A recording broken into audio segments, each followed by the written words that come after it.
¿Qué pasa en Mazatlán? Presenta.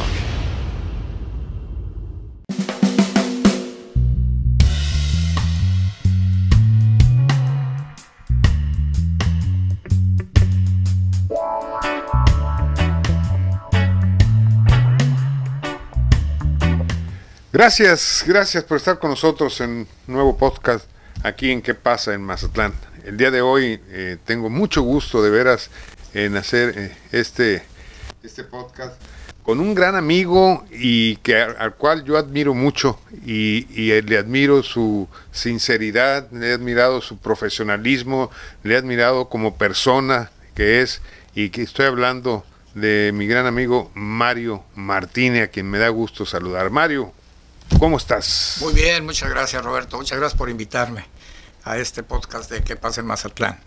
Bueno, pues iniciamos el podcast, Mario, diciendo que para mí ha sido, yo que me dedico a estas cuestiones que no te llego ni a los talones, de veras, en tu trayectoria dentro del periodismo. Vamos a hablar primero de la persona, después vamos a hablar del periodista y después vamos a hablar de lo que hay detrás del periodista, ¿no?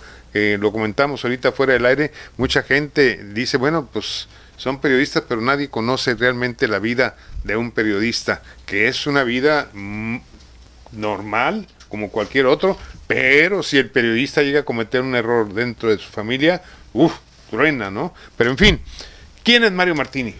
Soy Mario Martínez, soy hijo de Mario Martínez Calvo, veracruzano, danzonero, escritor de películas, un tipazo, cantante del XCW, y de la mazatleca Olga Rivera Ibarra, es violinista en su época, jefa del matriarcado de nuestra familia.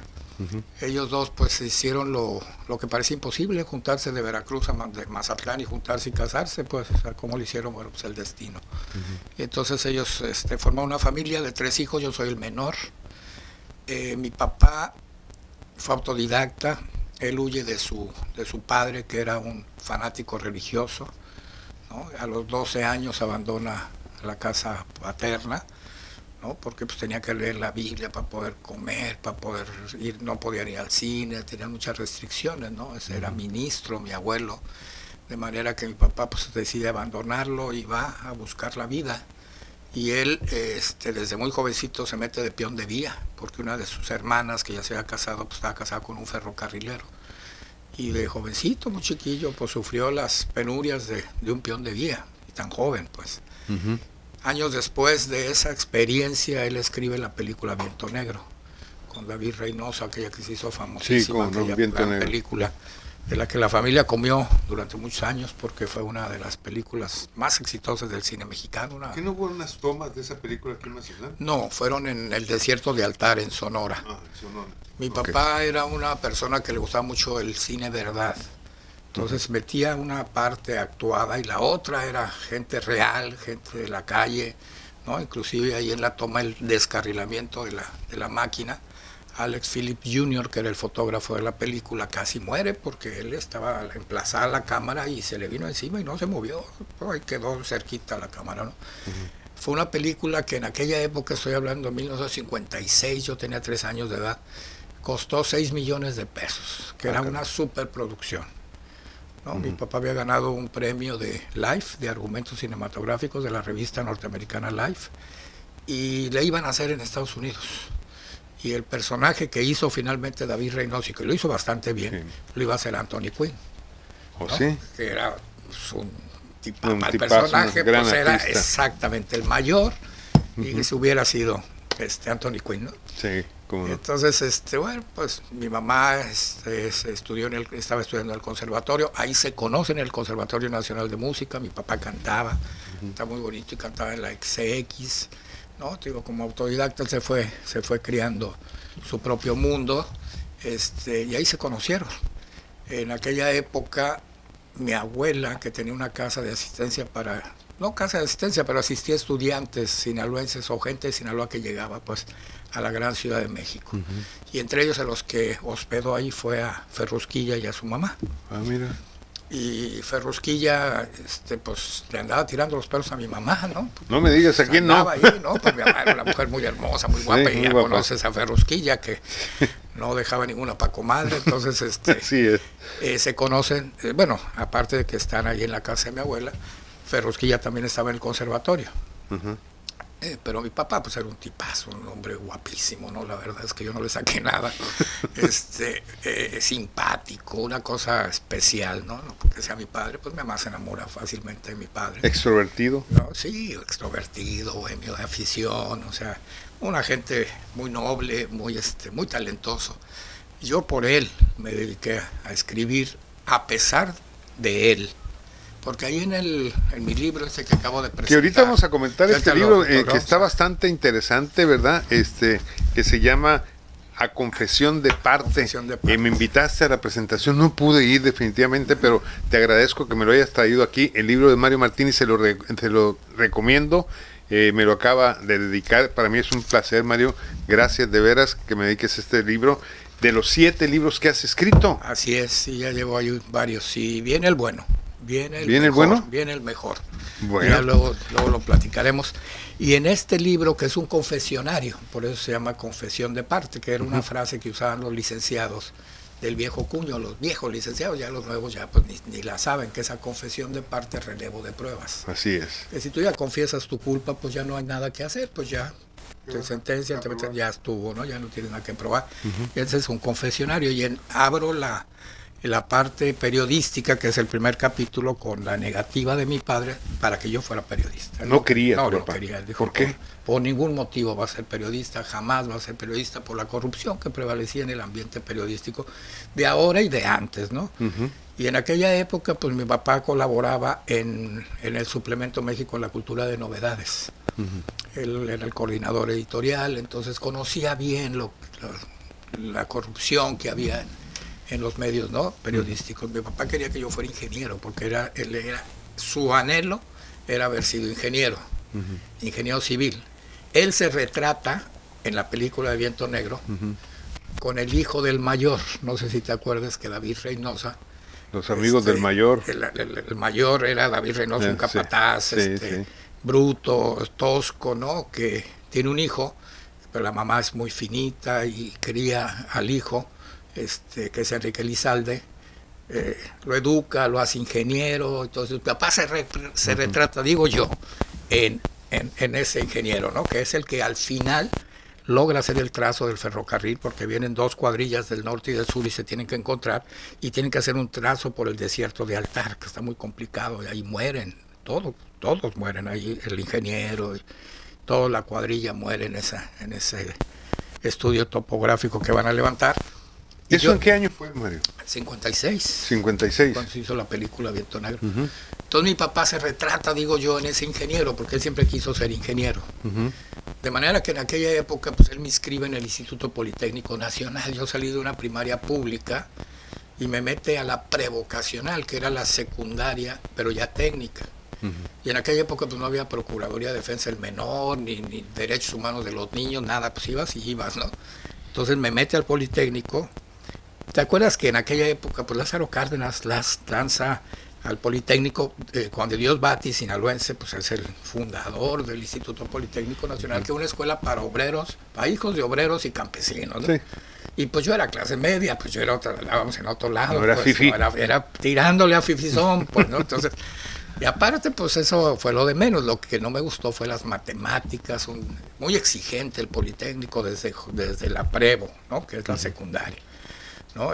Dibujo técnico ya te exigían hacerlo con tinta china, ¿no? Era una cosa para mí fatal, pues, o sea, era malísimo, ¿no? Malísimo la escuela. Entonces, pues pasé los 3 años de la prevocacional, 6, 7, apenitas, pues rozando matemáticas, reprobaba cada rato los exámenes, ¿no? Tenía que hacerlos a título de suficiencia. Pero tú tenías aquí dentro el periodismo. Yo desde entonces escribía ideas y cosas y todo, y luego mi papá comete el error de que me lleva a trabajar a Novedades con él, ¿no? Mi papá fundó un periódico mural muy novedoso para aquella época, en la planta baja de Novedades, que es Valderas y Morelos, en la Ciudad de México. unas vitrinas grandes en donde ponía fotografías y él escribió unos pies muy simpáticos, muy humorísticos, muy irónicos, ¿no? De lo que estaba pasando en la ciudad o en el mundo, y entonces pues se llenaba de gente allá abajo de novedades, ¿no? Y yo era el que le ayudaba a cambiar las fotos, pues, ¿no? Entonces ahí empecé con el tema del periodismo. Entonces ahí empieza la historia. ¿Cuál es pasando ya a la cuestión de que ya te comienzas a ser periodista, ¿todavía vivía tu padre? Sí, claro.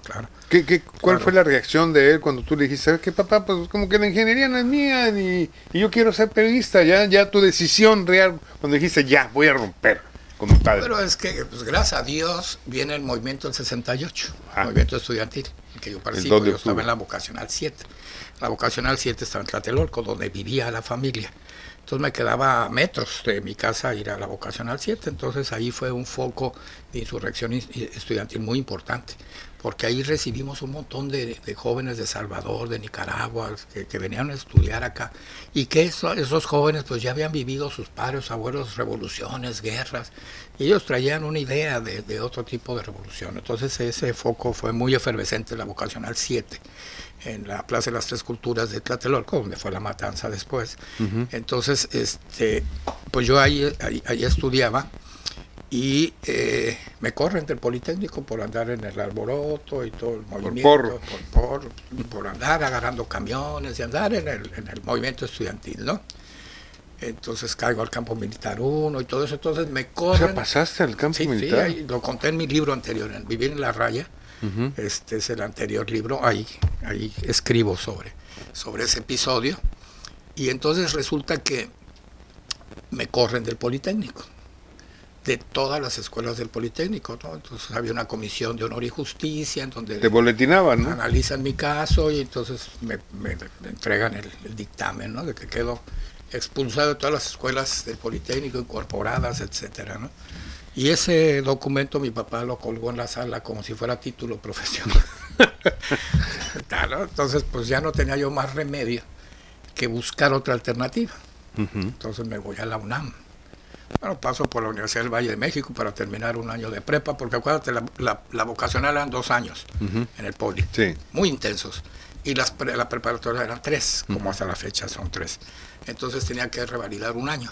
Entonces me revalidaron 2 y cursé 1, del Valle de México, y de ahí me fui a la Universidad, a la UNAM, así es, Políticas y Sociales, estudiar periodismo, con los que trabajaba con mi papá, con Fernando Benítez, que es un escritor tremendo, ¿no? Don Fernando era amigo de mi papá, era el director de México en la Cultura, mi papá el coordinador editorial. Fernando Benítez escribió muchos libros sobre los indios de México, es una autoridad pues en el tema indígena, un gran hombre, ¿no? Entonces pues me voy con él, mi maestro en la facultad, pues me enamoro del periodismo, que ya lo estaba yo ejerciendo. Ya lo traías en tu ADN, ¿no? Como office boy del Diario de la Tarde, que era un periódico vespertino de novedades. El Diario de la Tarde. El Diario de la Tarde, ya como office boy, que ahí lo cuento también, pues es el que hace que las redacciones funcionaran, pues, ¿no? El office boy es el encargado de traer las tortas, de llevar las fotos a fotomecánica, de bajar el material, los linotipos, todo lo que es la chamba de un periódico. El office boy era el articulador, ¿no? Claro. Entonces ahí aprendo todo el proceso editorial de periódicos y revistas. Acuérdate que en Novedades se editaba un montón de revistas, ¿no? Así es.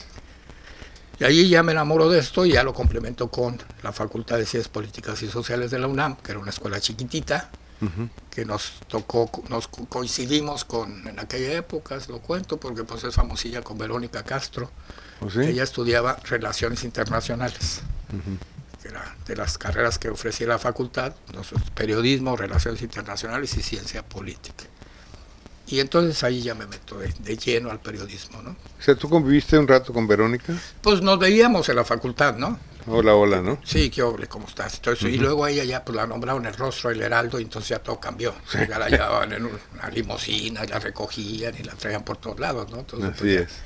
Incluso pues ahí terminó. Acabo de ver una entrevista hace poco que le hicieron y terminó, creo, la carrera. Yo pensé que la había abandonado. Mario, no es fácil dedicarse a escribir pues sobre todo columnas en el periódico, pero es mucho más difícil escribir un libro. ¿Y qué te dio por escribir así vamos, llevas 7 libros y no cualquiera escribe uno siquiera, ¿no? Y Sí. tú has escrito 7. Sí, fíjate que mi papá me dijo una vez, estudia historia, lee, conoce, para que nadie te cuente nada, ¿no? Entonces me empezó a gustar la historia, porque mi papá la contaba, no la contaba, él se metía de protagonista en la historia, íbamos de viaje, íbamos a Torreón y pasábamos ahí por una fábrica de jabón y decía, aquí tomé Torreón con mi general Sóstenes Rocha y agarramos aquí balazos y nos hacía la película y entonces te entusiasmaba, ¿no? Ya después, ya de grande, yo le sacaba las cuentas, le dije, papá, pues esa toma de Torreón la has de haber hecho gateando porque pues tenías no te daban los 5 años, tiempos. no te daban, pues, no, Pero te inventaba la película. Te inventaba, ¿no? la película y le gusta mucho viajar, nos lleva mucho que las tinajas de San Juan de Ulúa, que Yucatán, por todo el país, nos sacaba de la escuela y nos llevaba por el país. Aprendíamos más con él que en la escuela. Claro. ¿no? Entonces era eso de la historia, ¿no? Entonces empiezas a investigar la historia. Cada libro de los 7 que he escrito tiene un motivo, tiene un estímulo, ¿no? Por ejemplo, Pero ya hay que traerlo dentro de uno, el ser escritor, ¿no? Porque... Pues, la verdad es que es una actividad que hay que estarla ensayando todo el tiempo, ¿no? Y hay que leer mucho. ¿no? Primero dominar el lenguaje, ¿no? Leer, dominar el lenguaje, que no es fácil, el español es uno de los más difíciles del mundo, ¿no? Tienen muchas conjugaciones, tienen muchas reglas, ¿no? La ortografía. La gramática, la sintaxis, todo, ¿no? Tienes un montón de maneras de escribirlo, ¿no? Y al final de cuentas, cuando ya dominas todo, no las usas la sencillez. Eso es lo más sencillo, lo que menos puedas utilizar de adjetivos, de proverbios, ya. ¿no? Entonces eso ya te va aligerando, digo yo, la carga, ¿no? Yo los libros los escribo, bueno, la que estoy escribiendo, la novela, ahora que me gusta la cocina, me adelanté un poco, estoy escribiendo una novela histórica, para quien nos esté escuchando, si es un joven escritor, bueno, mi metodología es como si estuviera yo preparando un yakimeshi. ¿no? ¿Qué? Yakimeshi. Un yakimeshi. El arroz frito que hacen los japoneses, los chinos, ¿no? Con pollitos y verduras, ¿no? Y todo eso. Sí, lo que hacen, y yo lo descubrí ahora que me gusta la cocina, que ya tengo rato cocinando, ¿no? ¿Oh, sí? Ya tengo mucho de antes de la pandemia. Pues eres una caja de Pandora, tú. Y pues me critica mucho mi compadre Francisco Chiquete, que tú conoces, porque dice no, que yo soy gourmet, que yo soy un chef gourmet, porque sí me gusta la de alta calidad. Bueno, el yakimeshi, lo que hacen los japoneses, que es una receta que no falla, cocinan todo por separado. ¿Oh, sí? ¿no? La proteína por un lado, las verduras por otro y el arroz por el otro. Y al final revuelves todo, así de fácil. ¿no? Entonces, cuando tú estructuras un libro, lo haces de esa manera, ¿no? Metes en una parte, si va a ser el hilo conductor de la narración, si llevas una cronología, luego si vas metiéndole algunos capítulos entre ellos y luego revuelves todo y ya te queda, ¿no? Entonces, de alguna manera, en la edición es la que yo más disfruto, más que escribirla, ¿no? ¿Cuál de los 7 libros te ha marcado, Timo? Yo creo que La Patria Íntima tiene lo suyo, en el sentido de que fue un reencuentro con la raíz sinaloense, ¿no? De rescatar. Pero, a ver, antes de eso, ¿cómo llegaste a Sinaloa? Bueno, yo aquí vi, pues toda la familia es de aquí, de mi mamá, aquí nosotros aquí no la llevamos 2 veces al año, pues en Mazatlán, nosotros estamos acá. Y yo entro a trabajar después de varios problemas haciendo huelgas, porque era así también. Heredé un poco el sindicalismo de mis abuelos y de mi padre, haciendo huelgas en varios lados. Hicimos una huelga en un periódico del Estado de México de un amigo mío, Anuar Maxice, que son del grupo Atlacomulco, de los millonarios de Atlacomulco, ¿no? Que tiene varios periódicos, estaciones de radio. Ese es el zar de los medios de comunicación en el Estado de México. Yo trabajaba para ellos en un periódico en estadio, pues le hicimos huelga, pues ni modo, ¿no? Pues ahí hicimos reposición, perdimos, ¿no? Pues, imagínate con el poder que él tenía, pues el dinero, y la corrupción que siempre ha existido en las instancias gubernamentales, pues perdimos la huelga. Y me rescata el sindicato y me entro al Universal.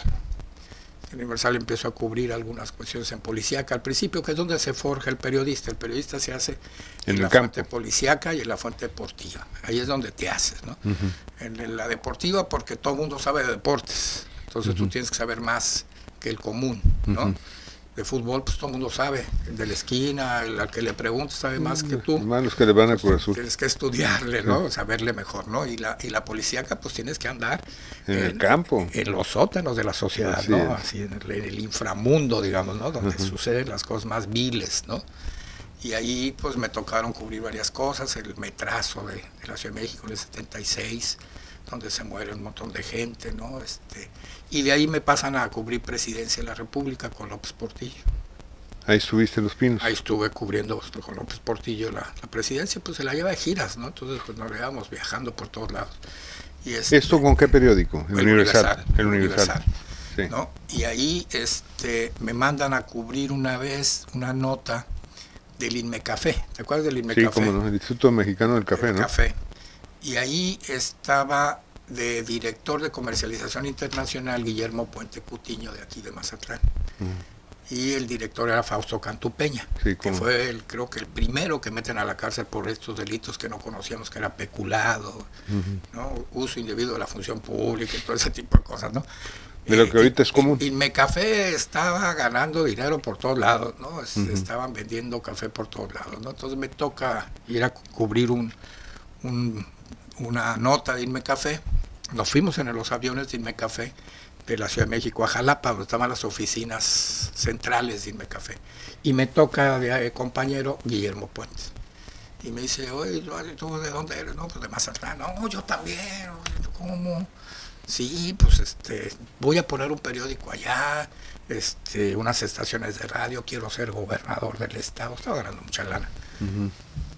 ¿Por qué no te vas para allá? Yo ya en México ya traía varios problemas porque personales, se muere mi mamá, termino con la novia con la que me iba a casar, me volteo en el circuito interior que habían recién inaugurado, andaba mal, pues, y no estaba muy contento en la cobertura del Universal, ¿no? Porque en realidad había mucho control en presidencia, ¿no? Sí. Decían lo que tenías que publicar, hasta veces le daban la cabeza nada más para que la firmaras, ¿no? Y la firmaras, entonces estaba muy complicado. Claro. Y la corrupción que existía ahí, que yo no le entro, ¿no? Que fue un juramento que le hice a mi papá, no, le digo, yo no voy a ser corrupto, o sea, yo te lo voy a cumplir, ¿no? Ahí lo escribo. Y se le ha cumplido hasta la fecha, ¿no? Entonces, pues se me presenta la oportunidad de una Semana Santa, me dice, ¿por qué no te vas a Mazatlán? Allá te pasas la Semana Santa, ves lo que estamos haciendo, y si no te gusta, pues te regresas, ¿no? Y ya, pues aquí bueno. Y llegué aquí a Mazatlán en Semana Santa al famoso Sinaloa Pina. Sí, cómo no. ¿No? El Sinaloa Pina, que era de Quidalto, sí, de Rafael Reyes Nájera, el famoso Quidalto, que era su suegro, que era el suegro de Guillermo Puente Cutiño. Estaba casado, el Memo estaba casado con la Güera Puente, que aquí vive la Güera Puente, ahí platicamos de vez en cuando. Memo ya murió, y él me trae para acá, era un tipo extravagante, ¿no? Parecía fedallino, unas barbas así enormes, ¿no? Y cuando pues ya me vengo para acá, me gusta el tema de ser parte de algo desde abajo, ¿no? Claro. Porque el Sinaloa Pina se hacía con agujetas, la prensa estaba amarrada con agujetas, había que insolar en la azotea, las láminas para poder imprimir, no era artesanal, pero de más, ¿no? Y ya vino después el Nuevo Diario. El Nuevo Diario. El edificio donde está el Sol. El Sol de Mazatlán. Un edificio nuevo, trajeron una máquina Harris o Goss, no me acuerdo, nuevecita, offset, color, ¿no? Entonces a pegarle al sol del Pacífico, que existía en aquella época, que era en blanco y negro. Y empezamos en el Nuevo Diario ahí a trabajar, entre ellos mi compadre Francisco Chiquete, Alfredo Arnold, Raúl Rico.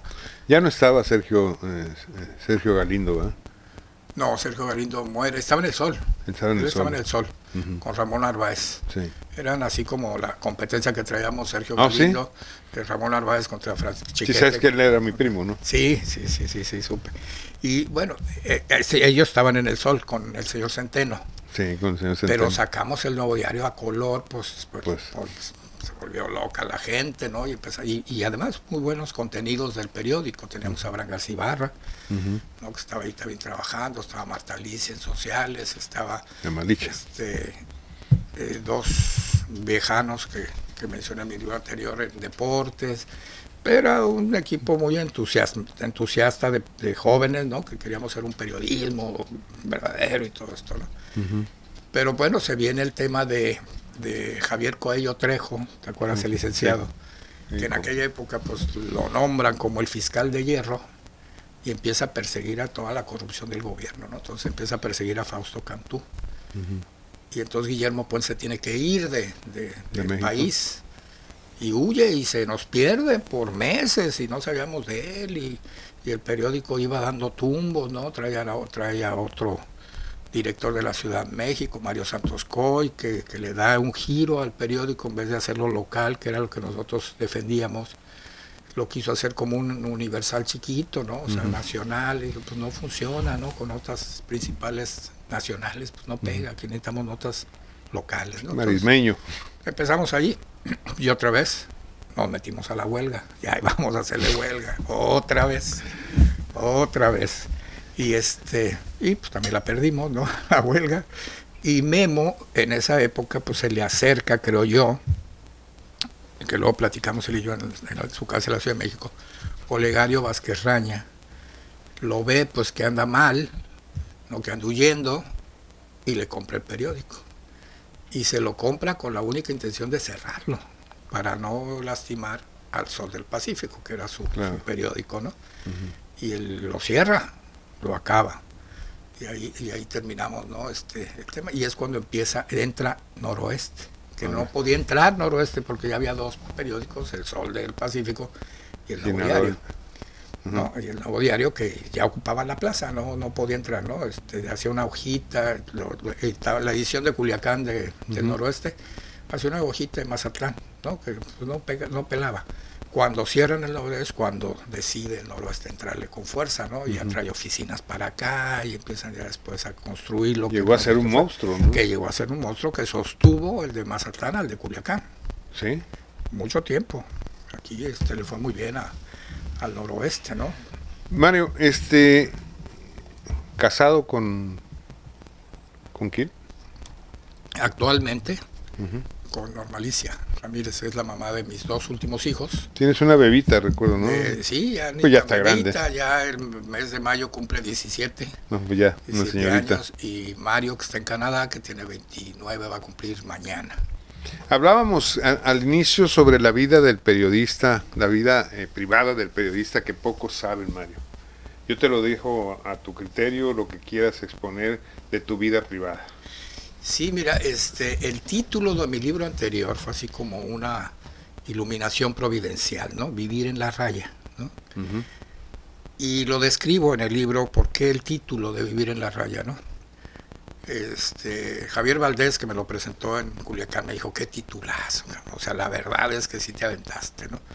Porque había dos títulos que me hacían acá, que era el de García Márquez, que es Vivir para contarla, que es un titulazo, ¿no? Vivir para contarle su autobiografía, y Vivir de Julio Scherer, ¿no? Que nada más puso Vivir, ¿no? Entonces yo encontré así en una iluminación, te digo, Vivir en la raya. ¿Qué es eso? La vida del periodista transita por una delgada línea en la que lleva, a veces sin que sepa las consecuencias a su familia. Una delgadita raya. De un lado hay una cañada en donde están todos los poderes constitucionales dispuestos a seducirte, a controlarte o a matarte, ¿no? Según sea el caso. Del otro lado está otra cañada que están los poderes fácticos, ¿no? El económico, el religioso, el crimen organizado y todo esto, ¿no? Sostenerse en esa raya no es fácil, ¿no? Porque la técnica de quien te quiere controlar, pues es seducirte a través de dádivas, ¿no? Muchos compañeros que yo he conocido, pues se han hecho millonarios, ¿no? Con gasolineras, otro tipo de negocios, ¿no? Amparados en el poder político. Y lo que pasa es que en esa raya pues arrastras a tu familia muchas veces a una vida de carencias, ¿no? complicaciones también, ¿no? En la que a veces la mujer va, si no engañada, pues ella va pensando en que va a tener un futuro mejor, ¿no? No ese tipo de situaciones, ¿no? Pero mantenerse en una línea vertical, en un periodismo honesto, pues te llena de muchas gratificaciones, ¿no? Vives normal, como cualquier otra familia, no tienes riqueza, porque no es para enriquecerte el periodismo, si lo ejerces con honestidad. Entonces, bueno, pues tienes que conseguir una familia que te apoye en eso. Por eso yo he cambiado de muchas mujeres, pues, tengo muchas familias de mujeres que han estado conmigo. Por eso en el libro le dedico este libro a las mujeres que me formaron, ¿no? Que son las mujeres que de alguna manera formaron parte de tu trayectoria, ¿no? De mi trayectoria, que me aguantaron lo que ninguna mujer debe aguantar, ¿no? El periodismo, tienes la idea. ¿Qué es lo que una mujer no debe aguantar? Pues a lo mejor el abandono en el que la dejas por el tema de tu oficio, de tu trabajo, ¿no? El que tú pones por encima de cualquier otra circunstancia el trabajo, ¿no? El periodismo, dices, es que de esto va a surgir todo lo demás. A veces te equivocas. Lo primero debe ser la familia, y eso lo veo yo después de los años, y después lo demás. Pero yo en aquella época yo ponía por adelante el periodismo sobre cualquier otra cosa, ¿no? Entonces muchas veces abandonas a la familia. Porque teníamos... ¿Y eso te costó matrimonios? Sí, varias entradas y salidas, ¿no? Me refiero al tema. Sí, es en específico el que tú lo hayas dado prioridad a tu trabajo, te costó en varios matrimonios. Sí, varios matrimonios mire, el periodismo es un estilo de vida, ¿no? Es un estilo de vida, bueno o malo, pero es un estilo de vida. Es un estilo de vida en donde tú vas en una especie de apostolado, porque lo es, porque asume las carencias que te da, porque no vas a ganar los grandes millones ni la gran cantidad de dinero, y entonces asumes que vas a tener una vida pues de limitaciones, ¿no? Por un lado, ¿no? Por otro, pues estás en primera fila de la historia, ¿no? Estás viendo la historia en primera fila, que esa es una manera que compensa la otra situación, ¿no? ¿No? Y entonces estás en esa parte y tienes un dicho que dice, el periodismo sabe a qué hora sale de su casa, pero no sabe cuándo regresa. Y eso me pasaba porque pues, cuando cubría yo presidencia en el Universal, pues llegabas a la redacción y te decían, te vas a la gira con el presidente a Nueva York, y te ibas a Nueva York, ¿no? Uno dice, oye, ¿cómo conociste? No conoces nada. Llegas a donde te reciben, y a la sala donde es la reunión y para atrás, ¿no? A lo mejor por la ventanita ves ahí el Hudson, ¿no? Ves la Estatua de la Libertad, algo, ¿no? Así es. Pero es todo, ¿no? Entonces, con esa idea de que sabes a qué horas te vas y no sabes cuándo regresas, y si regresas, pues tienes a la familia en ascuas, ¿no? Tienes a la familia en una situación de incertidumbre que nadie debe vivir, ¿no? Entonces creo que ahí sí hay una parte culposa del ejercicio periodístico, ¿no? Una de las razones por las cuales yo invité a Mario Martini es porque le reconozco su trayectoria. Es un periodista hecho, derecho, honesto y sobre todo escribe sin tapujos. Yo he sido testigo, te he seguido mucho tiempo, Mario, y la verdad lo que tú dices a veces se arriesga hasta la vida por ser leal a la profesión, vamos a llamarle así, porque el periodismo es una profesión, ¿no? Entonces, yo cuando veo tus artículos, las críticas hacia los diferentes políticos, digo, mi amigo tiene agallas, ¿no? Pues debes de tener esa parte, ¿no? De sí, una decisión, y también tener inteligencia, Roberto, porque esto es una carrera de resistencia, no es de velocidad, ¿no? Y ahora a los jóvenes periodistas, a los que les dediqué mi libro anterior, eso es el consejo que yo les doy, porque ahora ellos están buscando el like, sin medir consecuencias muchas veces. Nosotros cuando empezamos en el periodismo, pues había como unos 9 filtros para que te publicaran la nota. Llegaba el jefe de redacción, el jefe de información, luego pasaba a fotocomposición, luego llevaba a corrección, entonces en ese proceso alguien, oye, fíjate, no, esa nota sí va a tener tales consecuencias, ¿no? Para ti o para el periódico, para lo que sea. Entonces había filtros para poder publicar, ¿no? Había un asesor. Ahora no. Ahora la inmediatez del celular, los jóvenes suben la nota pues en busca de likes, ¿no? Entonces muchas veces violan la frontera de lo privado y lo público, ¿no? Entonces ahí es donde nos vienen los problemas y nos matan a los jóvenes precisamente por esa falta de preparación o de previsión, de decir, espérate, ninguna nota, ninguna publicación vale la vida de nadie, ¿no? Entonces es lo que nosotros estamos a través del Instituto de Protección, del que soy consejero, tratando de capacitar, de prevenir con los jóvenes, los nuevos periodistas, para que no cometan la circunstancia, ¿no? Pero hay veces que cuando tú publicas algo con tu nombre, tienes que tener las pruebas de todo lo que estás publicando, ¿no? La verdad es muy subjetiva, no existe, ¿no? En el periodismo lo que tratamos de hacer es hilvanar una serie de certezas que construyan de alguna manera una verdad, ¿no? Para que la gente pueda ver que existe un contraste de que sí hay pruebas de que lo que dijo fulano aquí está, y estos documentos, y hay otra opinión, y hay otra, ¿no? La herramienta fundamental del periodismo es dudar. Eso es lo que nos construye como Pero seres Mario, humanos.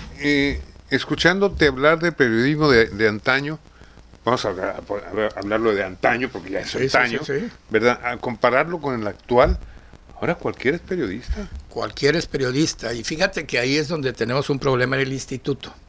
El Instituto de Protección de Personas Defensoras de Derechos Humanos y Periodistas de Sinaloa, que se fundó en mayo del año antepasado, es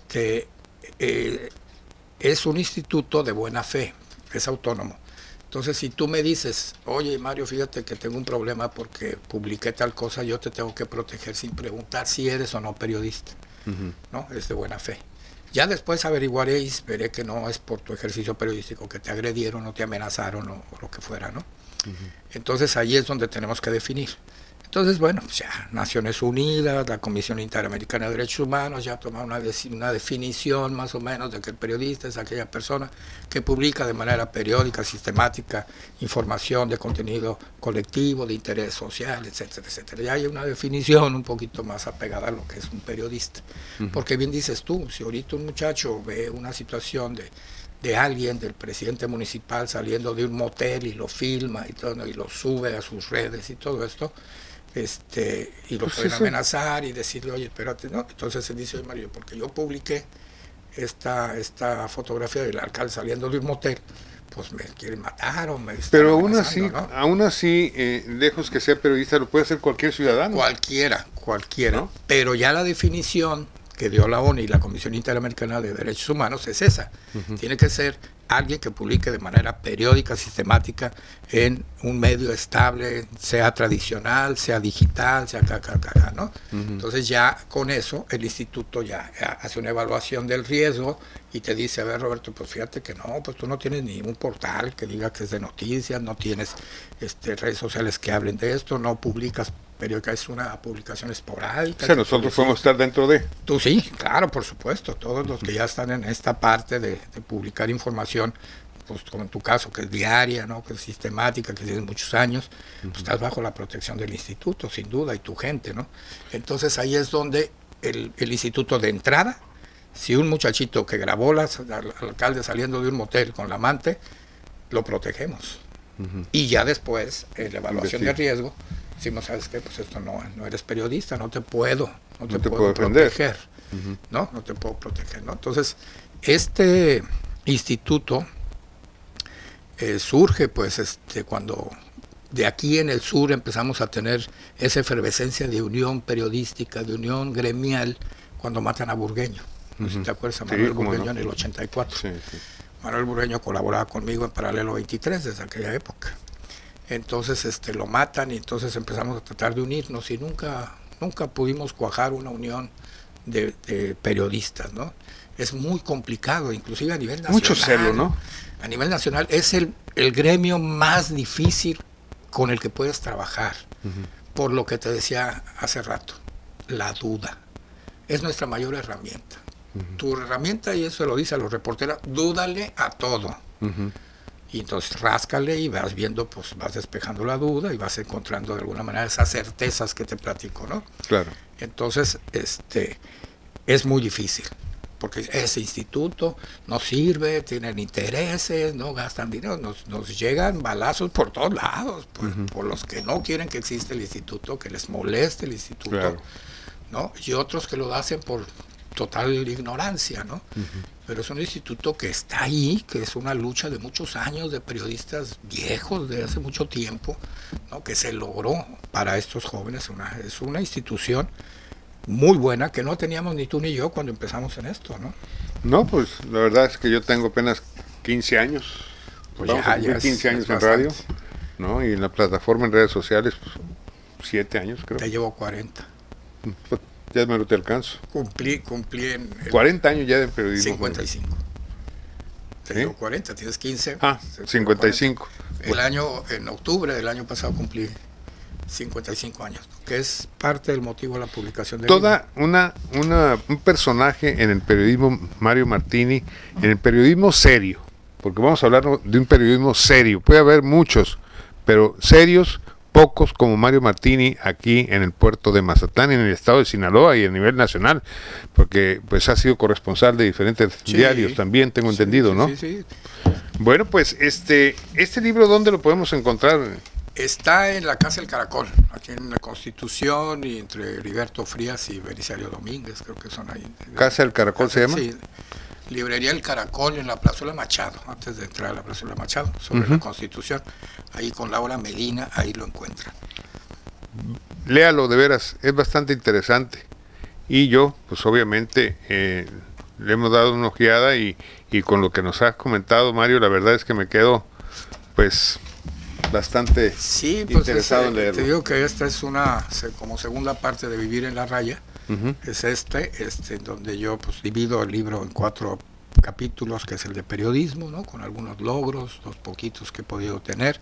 Luego sobre la vida, ¿no? Como la vida del periodista, que como te decía, el periodista es anónimo, es un personaje anónimo, ¿no? Es un personaje que no se le sabe de su vida, si tiene hijos, si tiene esposas, si tiene enfermedades, ¿no? Si tiene problemas económicos, no sabe nada, ¿no? Hasta que te matan.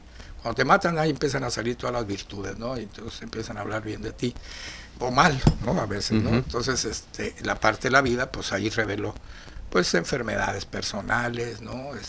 Situaciones que a mí siempre me va mal en muchas cosas por tomar las decisiones así a bote pronto, como la de la vasectomía al violín. Esa vasectomía al violín, pues es todo una narrativa, pues cuando nace Valentina, que ahí también viene un episodio que es cercano a lo divino, lo que tal vez pudimos ver en el eclipse, que es algo cercano a esa emoción que no puedes describir, que es algo que pues no te queda más que decir, es algo divino, pues, o sea, porque la emoción que te causa no te lo causa con ninguna otra cosa, ¿no? En la vida, ¿no?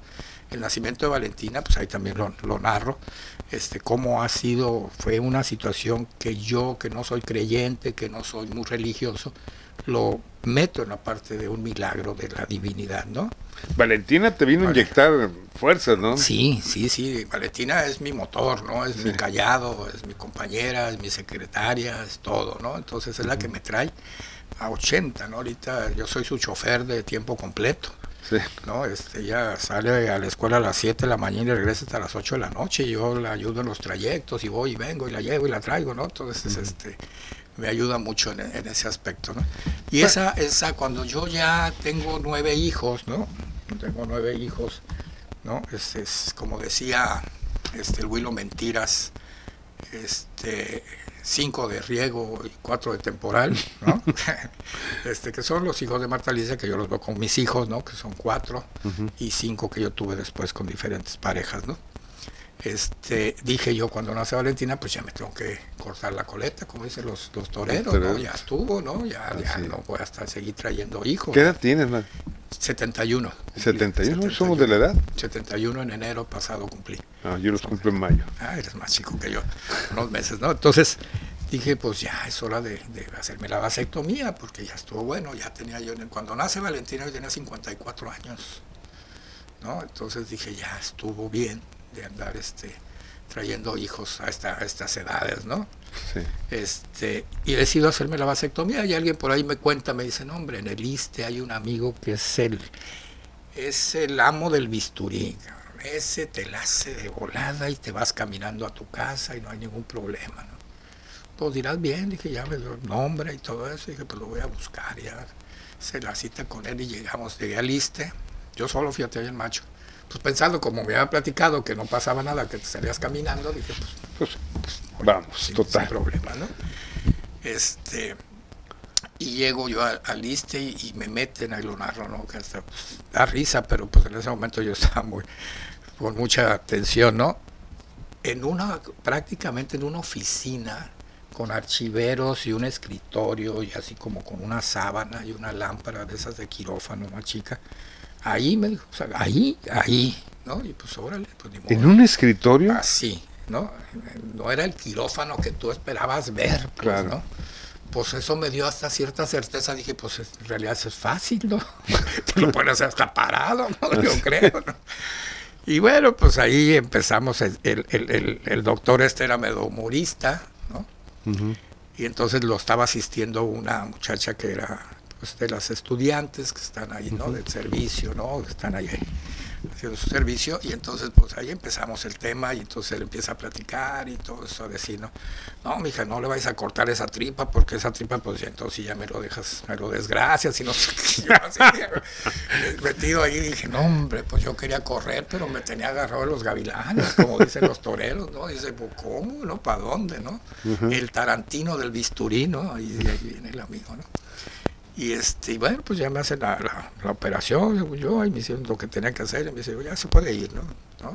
Así de plano. Así de plano, ¿no? Entonces yo dije, pues sí, como me habían dicho que me podía ir caminando, pues sí, me fui caminando, agarrándome las paredes como si hubiera tenido 4 hijos, agarrados de un horcón como las indígenas, ¿no? Que se lo avientan a pulmón, hombre. Para llegar a mi carro fue una batalla. Bueno, ahí lo cuento, y esa es una de las anécdotas de las que dices, bueno, ¿por qué sucede eso? Cuando fui al urólogo por primera vez, a que me hice el tacto rectal también, todo un tema, ¿no? Que muchos no lo tratan porque dicen, ¿cómo?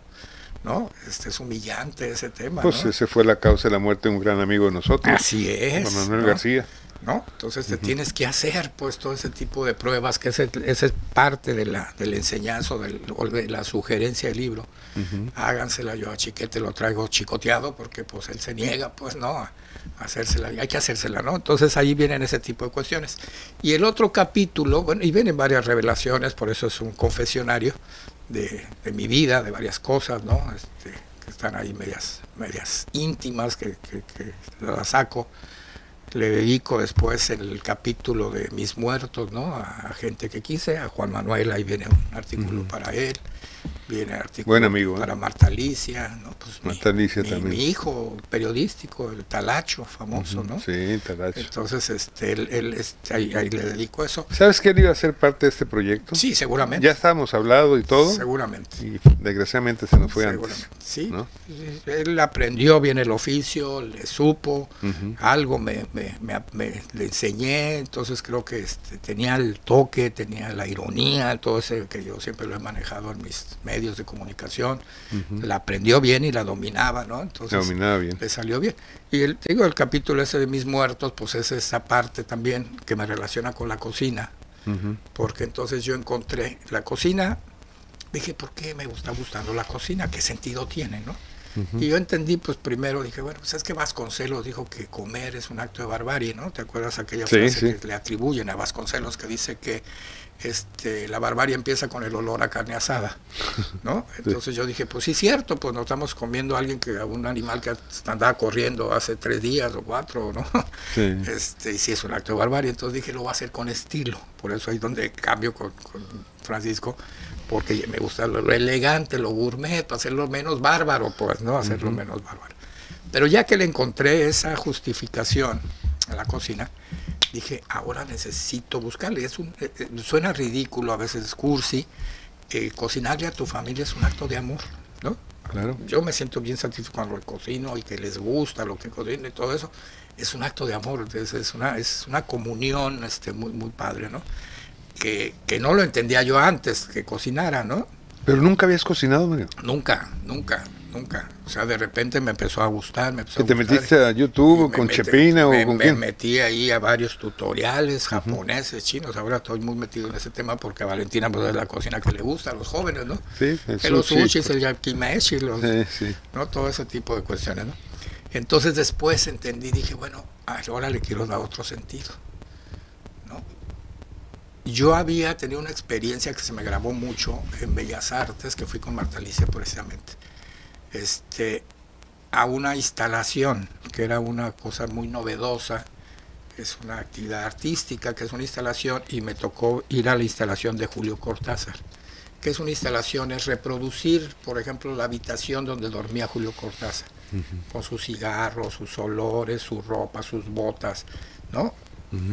Algunos manuscritos, una cosa así. Entonces ves el ambiente en el que se desarrollaba Julio Cortázar, ¿no? Que es uno de mis escritores favoritos. Y dije, bueno, pues yo, ¿por qué no voy a hacer una instalación con la comida? Y entonces cuando me acuerdo de mi mamá o de mi papá o de Juan Manuel o de algunos, reproduzco todo lo que ellos hacían, oían, cantaban, la música que escuchaban, ¿no? La comida que comían, y la reproduzco. Y entonces me los traigo y platico con ellos. Por eso ahí de atrás dice como nigromante que es, ¿no? O sea, el nigromante es aquel que platica con los muertos, ¿no? Claro. El Ignacio Ramírez, famoso, aquel que vino aquí a la batalla de la Cordillera, que hizo la narración, bueno, pues él hablaba con los muertos, ¿no? Entonces, pues yo le encontré esa parte de la nigromancia, de hablar con mis muertos a través de la comida. Entonces, por ejemplo, en el cumpleaños de mi papá, ahí vienen de mi mamá, de mi papá, les preparo lo que ellos comían, les pongo los discos que ellos escuchaban, bebemos el vino. ¿Y vives el momento, David? Y lo vivo, ¿no? Entonces lo vives y lo compartes con tu familia actual, mis hijos y todos, y les cuento historias de su abuelo, de su abuela, ¿no? Entonces ahí eso le encontré ese sentido. Qué emocionante. Cocina, fíjate, y esa es una recomendación que le digo a todo el mundo. Padre. Háganlo, para que nunca olviden a sus muertos. Tráiganselos, o sea, los muertos se mueren. ¿Qué ponía música de María Luisa Landín? Pues en el caso de mi mamá, no, mi mamá era más modernona, Aretha Franklin. Aretha Franklin, sí. Lucho Gatica, sí. ¿no? José. Sí, yo ya me fui muy atrás, ¿no? Me fui a mis padres. Sí, no, pero mi papá, pues sí, mi papá de la que le pusieras, pero más la trova cubana. Yo soy ahijado de José Antonio Méndez, el bautizo, mi papá y José Antonio, que de la gloria eres tú, ¿no? Todas esas canciones de la trova cubana. Cuando había música. Cuando había música. Ahora. ¿No? El otro día estaba platicando en la reinauguración del Museo de Arte, que está en Los Osuna. Bueno, en mi libro fueron Los Osuna, que te extrañamos, fueron a tocar Los Osuna. Es el único cuarteto que queda. Ya no hay en Mazatlán. Acuérdate que en Mazatlán tú te ibas a la Playa Norte y había un puño de guitarreros que podías llevar serenata y seguir la fiesta, ¿no? Los Ornelas, los Osuna, el Aristeo, sí, un montón de gente. Yo tenía un guitarrero de cabecera, pues, que me seguía para todos lados, el Charlie, en fin. Ahora ya no, ahora ya queda nada más el Chito de los Osuna, porque ya enterró a 2 o 3 de los hermanos, y algunas nuevas alineaciones, y ahí, y es el trío, ¿no? Y platicando con Valentina le decía, porque el Valentín es alma vieja, pues, ay, cómo gustaría que me llevaran serenata y esas cosas, pues ya no hay, ya no. Y ahora te ponen el Spotify y ahí está. Ahí estás, ¿no? Y en aquella época, pues eran los grandes tiempos, las grandes orquestas, ¿no? Glenn Miller, todo ese tema, ¿no? Que mi mamá le cantaba bailar a mi papá. Era la vida del recuerdo, qué bárbaro recordar. Y entonces te los traes, entonces es muy gratificante, Robert. ¿Cuánto tiempo le dedicas? Está contigo. ¿Cuánto tiempo le dedicas? ¿Lo que dura una comida? Sí, haz de cuenta que yo, el cumpleaños de mi papá, pues hoy le voy a hacer su fiesta, ¿no? Y le hago su comida, y le hago su fiesta y todo el día, ¿no? Y ahí nos pisteamos y platicamos, leo cosas de él, saco cartas que le escribí a mi mamá, muy ridículas, muy cursis, muy enamorado, pues, ¿no?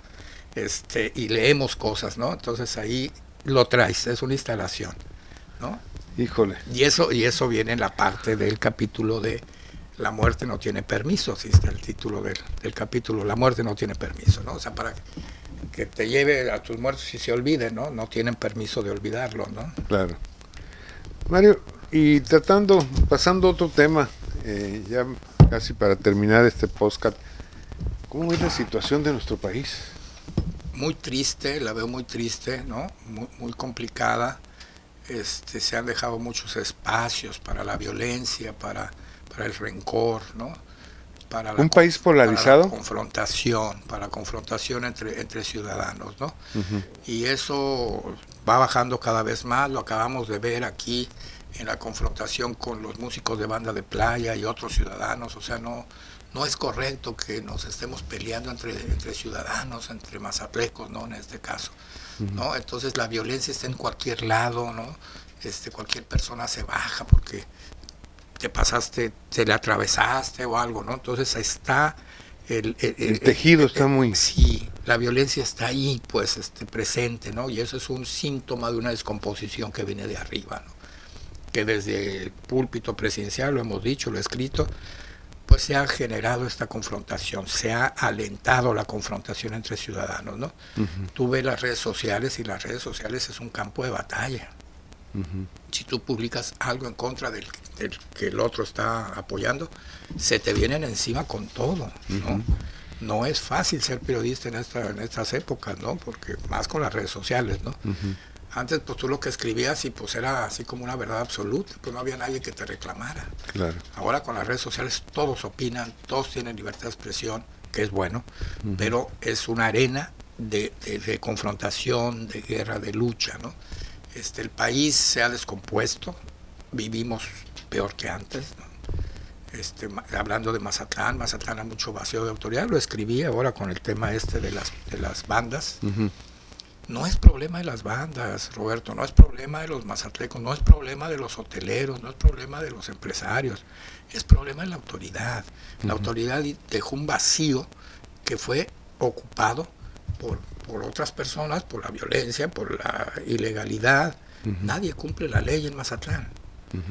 Y esto pasa en distintas partes de la República. En todos lados. En todos lados. Vemos a Chiapas, vemos a Guerrero, vemos a Morelos, en tantos estados, Guanajuato en sí, ¿no? Sí. Como un escuincle de 17 años saca una pistola y te mata, ¿sí?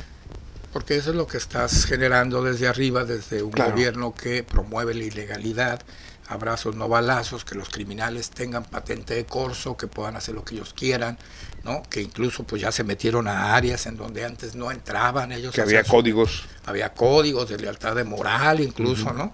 En donde pues ellos se dedicaban a su negocio de traficar drogas y no se metían con la población civil. Ahora no, ahora cobran piso por el pollo, piso por esto, por desarrollos inmobiliarios, por todo, están metidos en la economía de todo el país, entonces eso te genera una serie de intranquilidad. Por eso Canadá puso visa, porque si el gobierno de López Obrador dice que todo está bien, ¿por qué se está yendo tanta gente del país? Muchísima gente se está yendo porque pues tenían un tallercito y le empezaron a cobrar piso, entonces dijo, oye, pues voy a trabajar para ti, ¿no? Entonces pues mejor me voy, y mucha gente está yendo al extranjero por esa razón, productor de mango, uno que limones, tiene una aguacates, pollería, gente pues de clase trabajadora, ¿no? Que gana apenas para el sustento de ellos. Bueno, pues se está yendo el país precisamente por eso. Entonces dijo Canadá, espérese, yo ya no puedo aguantar tanto, entonces puso visa, ya puso la visa, ¿no? Para que no pueda entrar cualquiera.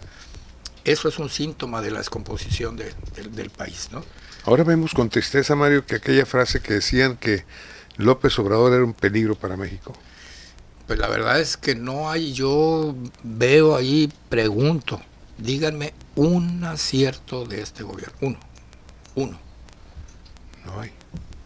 Lo que es el empleo, el salario y esas cuestiones son, bueno, encomiables y todo eso, pero no son necesariamente por acciones directas del gobierno, ¿no? La inflación, ahí está, ¿no? El peso, pues tampoco le corresponde a este gobierno, son fluctuaciones internacionales y eso se maneja de otra manera. Pero si tú preguntas, y me preguntas, dime una cosa que realmente pueda ser el legado de este gobierno, que sea el legado, que digas, hizo esto para las nuevas generaciones, para esto, para aquello. No, todavía anoche se anunciaba que van sobre las Afores. Eso es un tema delicadísimo. Muy peligroso, ¿eh? No, van sobre las cuentas que no se mueven. De las personas de la tercera edad, ¿no? Sí. Que si tú, por ejemplo, tienes ahí un dinerito, como yo, por ejemplo, me tengo que poner listo en el fondo del ISSSTE y en el fondo del Seguro Social, y no lo mueves porque pues, estás inactivo, no estás... ese dinero se va al gobierno, ¿no? Entonces eso es un crimen, porque ese dinero le corresponde a los trabajadores, ¿no? Quienes trabajamos y tenemos ese fondo ahí. Yo tengo que apurarme antes de que sea esto ley, ¿no? Porque entonces sí te lo tumban, ¿no? Eso es triste, ¿no? Eso es triste. Mazatlán tú lo conoces, te decía, vivimos peor que antes, nuestra calidad de vida ha bajado por ese desorden, ¿no? En el que la autoridad de los tres niveles de gobierno, estoy hablando del municipio, del estado y de la federación, han dejado de actuar. Ve cuántas palapas hay en la playa, quién las autorizó, bajo qué reglas, bajo qué límites no hay, quién autorizó los sonidos en las pulmonías, en las aurigas, ¿no? Que todo el mundo tiene derecho al trabajo, por supuesto, pero no puedes agredir a terceros, ¿no? Sí, pues el derecho termina cuando... Lo dijo Juárez, ¿no? Que es una de las frases que, pues, lo que hizo mejor Juárez, el derecho al respeto ajeno. Eso es lo que está sucediendo, porque hay un vacío de autoridad, ¿no? Entonces lo que necesita Mazatlán es ordenarse, y ordenar al turismo que viene, Roberto, porque el turismo que viene es un turismo de bajo costo, como le dicen en términos decentes. Te deja las playas hechas un chiquero, ¿no? Beben en la vía pública todo el tiempo, ¿no? O sea, ese tipo de cuestiones que tú vas a otro lado y no te lo permiten. Yo la Navidad pasada estuve en Canadá y es otro mundo. No. Allá es otro mundo. Todo funciona como un relojito. Así es. Porque el ciudadano hace su parte, el gobierno hace su parte, los empresarios, todo hace su parte. La ciudad está limpia, están limpísimas, no hay botes de basura, que esa es una de mis propuestas para que no haya botes de basura, porque los botes de basura son una invitación a ensuciar, ¿no? Así Como es. hacen los japoneses, llévate tu basura, la basura es de quien la genera. Así es. Si yo hice una basura, te la llevas una bolsita y te vas y la tiras en tu hotel, en tu casa, en donde estás residiendo, ¿no? No hay botes para basura pública, no hay basura pública, pues, ¿no? Es basura personal. Entonces queremos hacer ese experimento en Olas Altas, en esta zona del centro histórico, a ver si funciona, ¿no? Pero es tema de educación. ¿Y la educación con qué entra, mi querido Roberto? Como decían, la letra con sangre entra. Pues bueno, vas a ensuciar, pues una multa, ¿no? Así Tanto, es. ¿no? Y cuando empiezas a multar y empiezas a exigir y a detener, entonces No, la gente y empieza a aprender. hasta en la cuestión vial, Mario, se ve un desorden completo. Y hablamos de Mazatlán porque vivimos aquí en el puerto de Mazatlán, pero lo cierto es que no hay cultura, no hay... Hemos entrado, perdónenme la expresión, en un valemadrismo. Sí. ¿Estás de acuerdo? Digo, la autoridad es lo que me refiero al vacío de autoridad, ¿no? No les interesa el negocio, ¿no? La larga pesadilla del químico Benítez acentuó todo lo que ya veníamos de vicios, pero con él se liberó todo el desorden. Dijo, hagan lo que quieran de la ciudad, no hay problema, nos estamos recaudando, ¿no? Estaban robando lo que querían, ¿no? Pero la ciudad la dejó en pésimas condiciones. De eso viene este tema del enfrentamiento con los músicos y los ciudadanos, ¿no? Ya están hartos, los ciudadanos mazatlecos ya están hartos de ese turismo que llega, la famosa turismofobia, que ya sucede en muchos países del mundo, donde ya no queremos más turistas, lo que queremos es que los que vengan se comporten, primera, claro, y que sean de más calidad, si se puede, ¿no? Pero por lo menos que no cometan las barbaridades que cometen, ¿no? Porque se apropian de la ciudad. Así es. Y aquí es muy diferente a Cancún, y es muy diferente a Los Cabos, a Puerto Vallarta. Niveles. Aquí hay ciudadanos, aquí hay una sociedad desde el siglo XVIII por lo menos. Así es. Actuante, ¿no? Que le entró a la industria, le entró al comercio, le entró a la minería, la ganadería, ¿no? Entonces aquí no es solamente el turismo, ¿no? Entonces el turismo se ha abrogado, pues un derecho que no le corresponde decir, es que todo Mazatlán va a ser turístico, no es posible. No es posible. Hay sectores. Hay un límite, ¿no? Mario Martini, te agradezco mucho, amigo, que hayas estado aquí en este podcast con... Al contrario. En ¿Qué pasa en Mazatlán? Al contrario. Muchas gracias, de veras, y nuevamente, amigo. No, hombre, ya sabes. Un gusto saludarte. Lee el libro y luego lo comentamos. Lo vamos a leer el libro y después vamos a hacer otro podcast también con Mario Martini, aquí en ¿Qué pasa en Mazatlán? Gracias por su atención. Yo soy su amigo y servidor Roberto Zuna. Nos vemos en la próxima.